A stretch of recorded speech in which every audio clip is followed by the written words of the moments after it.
నరసింహస్వామి హిరణ్యకశిపుడి పేగులు చీల్చి అతడి రక్తాన్ని తాగాడు. దాంతో హిరణ్యకశిపుడిలో ఉన్న క్రూరత్వం నరసింహస్వామిలోకి ప్రవేశించి నరసింహస్వామి విధ్వంసం సృష్టించాడు. ఉగ్ర రూపంలో ఉన్న నరసింహస్వామి ముందుకు వెళ్లడానికి భయపడిన దేవతలందరూ శివుడి సహాయాన్ని అర్థించారు. దాంతో శివుడు కాలభైరవ అవతారం ఎత్తి నరసింహస్వామిని శాంతింపచేసే ప్రయత్నం చేశాడు.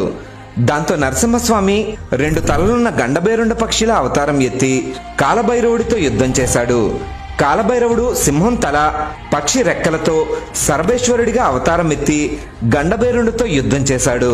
అలా శరభేశ్వరుడు గండభైరుండితో పోరాడుతూ ఉండగా శరభేశ్వరుడి రెక్కల నుండి ప్రత్యంగిరాదేవి ఉద్భవించింది.